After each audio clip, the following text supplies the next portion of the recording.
Hello, this is Mike with AskTractorMike.com. This is one of the prettiest oak trees on our place.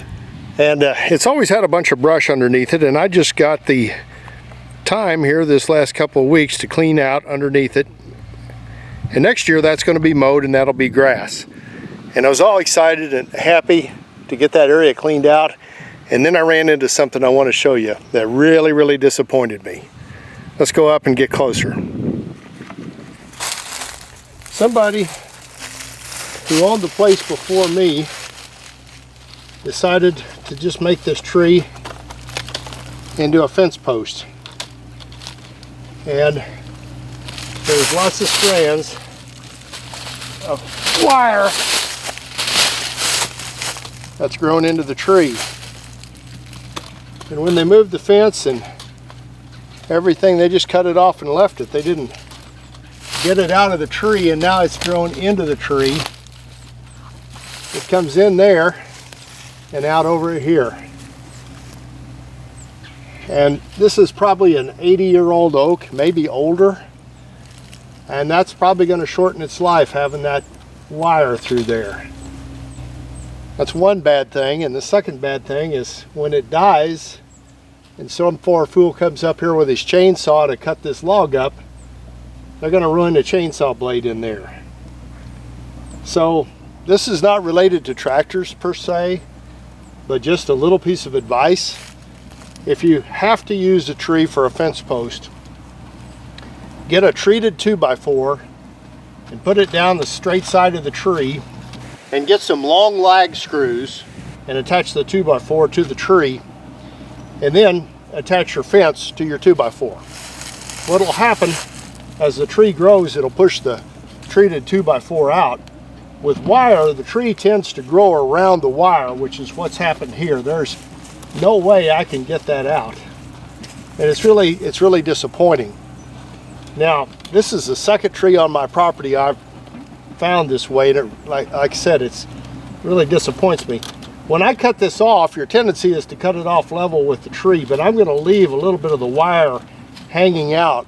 So hopefully, whoever owns the place when this tree dies, and it may be me and it may not be, they'll see that wire there and know definitely not take this to a sawmill, and to be real careful when you're putting your chainsaw in here. But there's quite a few strands of wire, and I'm going to be a little while digging this all out.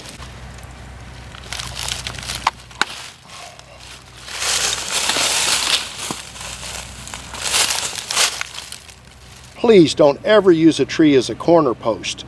If you wrap a wire around a tree, the tree will grow out until the wire hits the cambium layer of the tree, and it will girdle it and it'll kill it, and it'll have a short life. And it's really disappointing to see a tree die that way.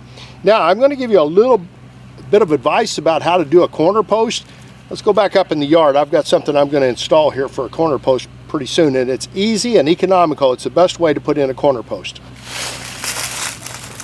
If you're building a fence and you need to put a corner post or an end post in, there's really three ways you can go. The way I've always gone, I've gone and bought a new treated wood post, and you have to put a brace in to keep that post from coming out of the ground. So you really need two posts and then a brace in between, and then a wire system to keep it all tied together. It's time consuming, it's a lot of work, and eventually those rot out at the ground where the water is. So that's not the best way of putting in a post. The other way I've tried before, tried to cut corners, and I highly recommend you don't do this, is to go buy some used railroad ties or light poles, telephone poles that have been taken out, and use those as corner posts. And I found out the railroads and the utility companies are pretty smart when it comes to those. They know when to sell them, when they're good enough to sell to you or me, but they're not going to last very long. So they get them out of the ground or out from under the tracks, sell them, and then you put in and spend a lot of time getting those all together in your corner post, and they rot out in a few years, and it doesn't take very long at all. The best option I found is right back here, and let me show it to you. If you've got a place in your area that sells metal pipe for fencing, they probably have these pre-made. It's an H post.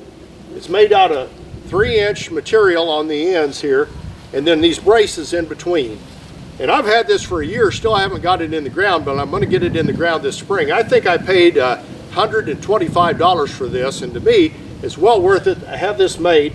And with these 3-inch poles here, I'll probably put a 9-inch auger on my post hole digger and not dig out that deep a hole, and then I'll put this in and fill it with Quikrete, and I may weld some little arms on the bottom here to keep it from pulling out of the ground before I put it in there. But that'll make a nice corner post or end post, and I'll never have to put that in again. So I'm pretty pumped about having this. And if you go this way, I got a little piece of advice for you: don't paint them.